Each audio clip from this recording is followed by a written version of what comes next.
What's going on, family? Welcome back to the garden. I am Corey, and we are His and Herbs, and we're just some small time, soon to be big time gardeners, growing food in the high desert of Southern California. All right, guys. So today, what I wanted to do is wanted to show you guys what could potentially happen in your garden if you don't stake or trellis your tomatoes. All right. So stand by. This is what could potentially happen if you don't stake or trellis your tomatoes. All this right here. As you guys can see, pretty much nothing. Let me explain to you how we got to this point. Like, this is like the part of the movie where they show you the flashback as like, everything stops, and then they be like, let me explain to you how we got here. So right now our tomatoes are doing just fine. They're producing. We have a lot of tomatoes. We're losing a lot of tomatoes to the sun. The plants themselves are dealing with the heat just fine, but the fruit are getting sun scalded or sun scald, or whatever, however you want to say it, from the sun, right? So as you guys can see, the tomatoes are doing just fine. Most of our tomato plants are not trellised or staked. As you can see, we don't have any trellises, but most of them aren't even staked, right? And that is because last year we lost a lot of the plants to the excessive heat throughout the summer, right? Through the heat wave that we had. So, um, so we went and we grabbed like 3 plants from the 99-cent store. This is when we first realized they were actually selling tomato plants, tomatoes and peppers. We grabbed a couple, and we brought them back, threw them in the garden, didn't do anything else to them, just planted them, put some manure and stuff down, and just left them alone. They grew along the ground. They grew their stem. They didn't sprawl like a vine. They actually, grew how you would expect a tomato to grow, but they put out a lot of good sized tomatoes.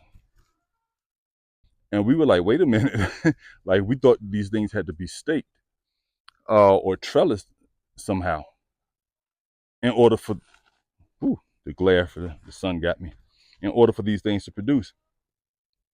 And they didn't need the trellis. They didn't need the stake. They just produced. Now, here's my thing about that, right? I do believe that everybody's growing conditions are a little bit different, right? We have a lot of dry, hot, we have a dry, hot environment. So we don't have a lot of moisture in the air. So the odds of us getting some kind of disease or anything that's related to moisture, excessive moisture, we're probably not as likely to get it as some of you guys who are growing in the South or growing in Florida where it's super humid, right?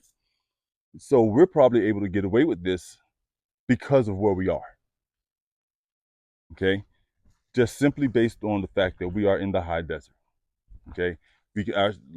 We haven't pruned these things. We haven't cut off the bottom leaves. Like I cut off the bottom leaves of a few of these plants here in the beginning when they were much smaller, but I haven't touched anything else since then, all right? And as you can see, no trellis. This is just slightly staked, just a little bit. But look at this. Plant is growing like right along the ground. Most of these are right along the ground, and they're producing just fine. So the question that raises the question of, can this be done in other environments? I know, like I said, there's factors that we have to consider because of where we are. The dry heat that we have here. And then also our wood chip. Exactly. The mulch that we lay down. And to go along with that, we irrigate right at the base of the plant. So we minimize the splashing of the soil around the plant. So do those things also count?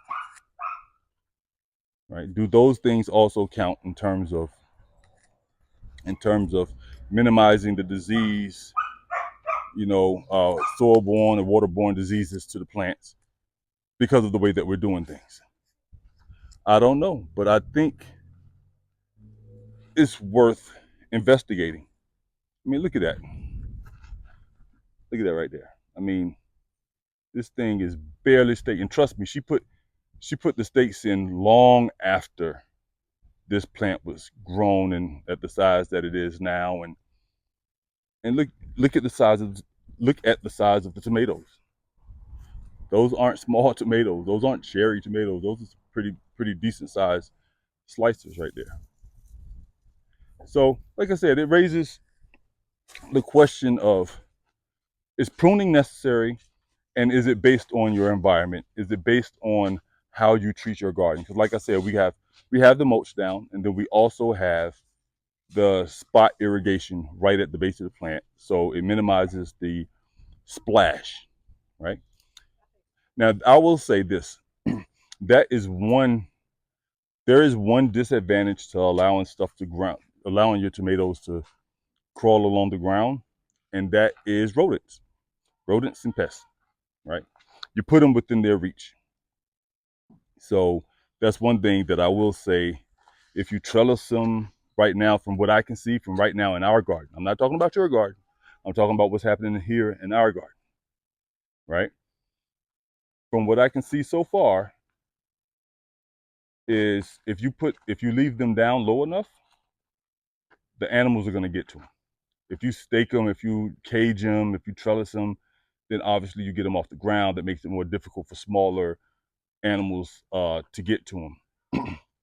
But it's not that it's impossible for any animal. It's just the ones that can't go but so high, you know, you take them out of the equation. Just wanted to show you guys that and pose the question about trellising and about um, caging or whatever. Tomatoes over here. So this is today's harvest, y'all. All this is from today. This is pretty good, man. This is pretty good. So like I said, I just wanted to show you guys this, talk about talk about like what's been going on in the garden as far as the tomatoes are concerned, right? And ask you guys, have you experienced something similar? Like, do you guys trellis cage, stake your tomatoes? Like, how do you do it? Why do you do it?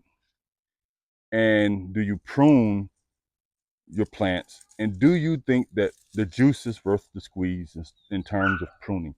Are you getting the larger fruit that they say you get when you prune? I don't know. I'm not.